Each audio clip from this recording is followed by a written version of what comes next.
सुनावणीमध्ये आले. त्याच्यात मुख्यतः धनुष्यबाण चिन्हाच्या मालकीबाबत सुनावणी अंतिमतः झालेली आहे असं आपण म्हणू शकतो. त्याच्यामध्ये सुप्रीम कोर्टाने अनेक तोंडी निरीक्षणं नोंदवले, काही प्रतिक्रियात्मक निर्देश सुद्धा त्यांनी दिले. म्हणजे प्रतिक्रिया त्यांनी सुद्धा काही व्यक्त केल्या असं आपल्याला दिसते. याच्यामध्ये सगळ्यात महत्वाचा मुद्दा जो नेहमी डिस्कस होतोय तो म्हणजे राजकीय पक्षच श्रेष्ठ आहे.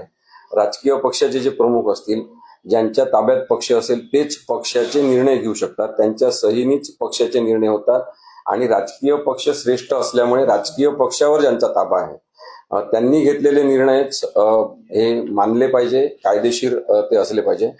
त्यामुळे विधिमंडळ पक्ष, आमदारांची संख्या जी आहे ती निवडून आलेली, त्यांनी कुठे जायचं आणि त्यांनी स्वतःमध्ये फूट पाडून आपली एक गट तयार करायचा आणि त्यांनी एक निर्णय घ्यायचा की नाही पक्ष सुद्धा आमचाच आहे, हा निर्णयच अयोग्य आहे हे आज वारंवार सांगण्यात आलं.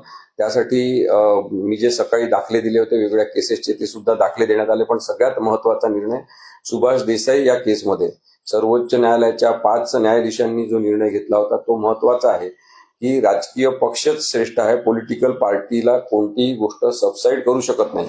आणि त्यामुळे न्यायमूर्ती सूर्यकांत, न्यायमूर्ती जयमाला बागची आणि न्यायमूर्ती व्ही मोहना या 3 न्यायाधीशांच्या न्यायालयाने स्पष्ट केलं की राजकीय पक्षाला कोणी डावलू शकत नाही. दुसरा मुद्दा हा आहे की लोकप्रतिनिधींना काही स्वातंत्र्यच नाही का, या संदर्भात सुद्धा थोडं डिस्कशन झालं की जे निवडून आलेले लोकप्रतिनिधी आहेत ते आपलं म्हणणंच मांडू शकणार नाही का, पक्षाच्या वेठीसच त्यांना राहावं लागेल का.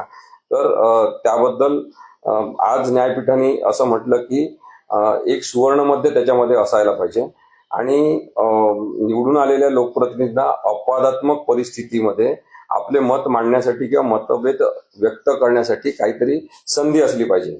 आता ही सगळी संधी निर्माण करायची असेल तर कायद्यात थोडासा बदल करावा लागेल. तो या खरं तर पिटिशनचा काही भाग नाही.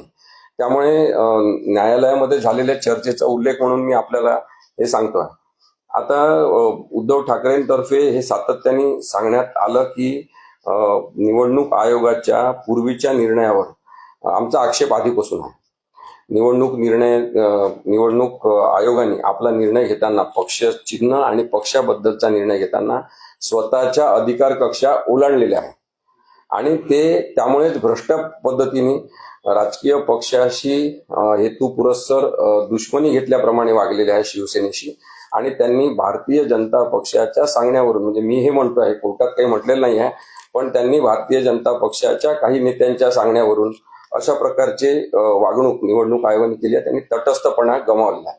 याबद्दल मात्र कपिल सिब्बल सरांनी सांगितलं की इन्स्टिट्यूशनल इंटिग्रिटी, की न्यायव्यवस्था असेल, निवडणूक आयोग असेल किंवा गव्हर्नर हे पद असेल किंवा गव्हर्नरचं ऑफिस असेल, तसंच विधानसभेचे अध्यक्ष असतील, यांची इंटिग्रिटी कॉन्स्टिट्यूशन सोबत राहिली पाहिजे, यांची इंटिग्रिटी डेमोक्रेटिक प्रिन्सिपल सोबत राहिली पाहिजे. आणि ती नसली तर संपूर्ण लोकशाही उद्ध्वस्त होऊ शकते, हे या उदाहरणावरून दिसते असं त्यांनी अत्यंत मार्मिकपणे तिथे मांडलेलं आहे. बहुमताच्या जोरावर एकनाथ शिंदे यांच्या गटाला जी मान्यता देण्यात आली ती चूक केलेली आहे पुन्हा सांगण्यात आलं, जसं सुभाष देसाईच्या केसमध्ये. आणि यापूर्वी जस्टिस चंद्रचूड यांच्या बेंचनी जो निर्णय घेतलेला आहे त्याच्यामध्ये सुद्धा सांगितलेला आहे की बहुमत केवळ आमदारांचं लक्षात घेऊन जी काही प्रक्रिया झालेली आहे विधानसभेमध्ये ती चुकीची आहे. राज्यपालांनी केलेली प्रक्रिया सुद्धा चुकीची आहे आणि त्यांनी जी बहुमत चाचणीचा निर्णय घेतला होता तो सुद्धा चुकीचा आहे.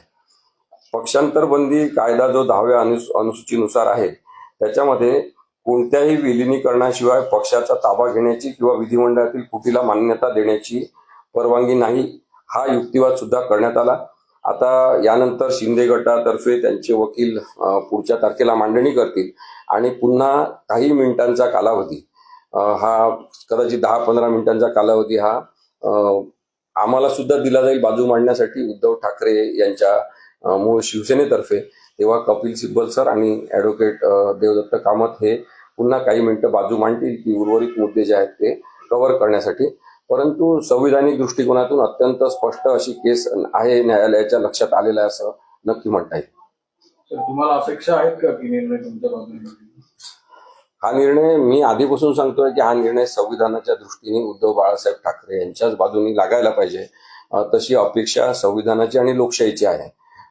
परंतु कोणी जबाबदारी झटकण्याचा प्रयत्न मुद्दामून केला तर आपल्याला सांगता येत नाही की एखादा वेगळा निर्णय सुद्धा घेऊ शकतो. कारण की मी हे सतत सांगण्याचा प्रयत्न करतोय की वकिलांचं काम आहे की त्यांनी न्यायालयाला न्यायापर्यंत घेऊन जाण्यासाठी, न्यायाच्या दरवाजापर्यंत नेण्यासाठी आणि सत्य दाखवण्यासाठी स्वतःच्या बुद्धिमत्तेचा वापर केला पाहिजे. न्यायालयावर असत्याचं पांघरून टाकण्यासाठी काही वकील हे काम करत असतात आणि जो विधिमंडळामध्ये विधानसभा अध्यक्षांसमोर निर्णय झाला, त्यानंतर जो निर्णय सुप्रीम कोर्टात झाला, या सगळ्यांमध्ये काही अत्यंत मोठी नावं आहेत ज्या लोकांनी आपल्या बुद्धिमत्तेचा वापर हा असत्य जिंकलं पाहिजे म्हणून केलेला असेल तर त्यांनी सुद्धा लोकशाहीची गूंज राखावी असं मला वाटते. आणि लोकशाही राहिली तर आपण सगळं टिकणार सगळेजण.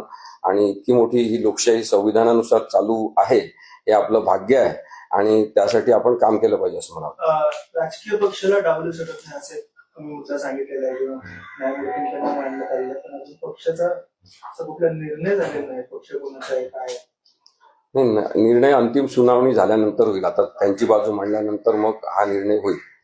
राजकीय पक्षाला डावलू शकत नाही म्हणजे हा काय दिलेला आहे?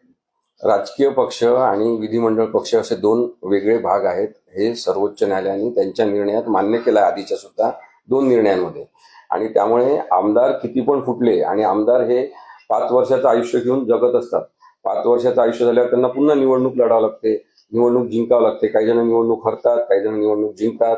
त्यामुळे तेच लोक नेहमी राहतील असं नाही. म्हणून विधिमंडळ पक्ष म्हणजे निवडून आलेल्या आमदारांचं आयुष्य 5 वर्षाचं आहे, म्हणून विधिमंडळ पक्षाचं आयुष्य 5 वर्षाचं आहे. पण राजकीय पक्ष जो आहे, जो बाळासाहेब ठाकरेंनी चळवळ म्हणून सुरू केला, 2012 मध्ये ते गेल्यानंतर उद्धव ठाकरेंनी तो पक्ष वाढवत गेला आणि स्वतःच्या हिमतीवर अनेक आमदार खासदार निवडून आले, तो राजकीय पक्ष आहे. राजकीय पक्ष हा नेहमीसाठी असतो जोपर्यंत तो डिझॉल्व्ह होत नाही. आणि त्यामुळे राजकीय पक्ष हा वेगळा आहे. राजकीय पक्षाला डावलून विधिमंडळ पक्षाला महत्व दिलं जाऊ शकत नाही. हा महत्वाचा मुद्दा आज सर्वोच्च न्यायालयाने नक्की केला. तर आता त्यांच्या बाजूनी व्हीपच्या बद्दल काय झालं? व्हीपच्या बद्दल कालच डिस्कशन खरं तर झालेलं आहे, आज काही खूप झालं नाही. आता पुढची प्रोसेस कशी होणार? एकनाथ शिंदे गटाकडनं मत मांडलं जाईल, ईसीआय कडनं पण मत मांडलं हो, इलेक्शन कमिशन ऑफ इंडिया म्हणजे निवडणूक आयोगातर्फे त्यांचे वकील बाजू मांडतील, एकनाथ शिंदे तर्फे बाजू मांडण्यात येईल आणि पुन्हा एकदा उद्धव ठाकरेंच्या पक्षातर्फे बाजू मांडण्याची संधी देण्यात येईल 10-15 मिनिटाची. आणि नंतर ही सुनावणी संपेल. त्यानंतर कदाचित निर्णयासाठी राखीव ठेवण्यात येईल ही केस काही दिवसांसाठी आणि मग निकाल लागेल. कधीपर्यंत अपेक्षित होतं? आता ज्या वेगवान पद्धतीने न्यायालय ही सुनावणी घेत आहे तशाच पद्धतीने घेतलं तर हा निर्णय 1 महिन्यात सुद्धा लागू शकतो.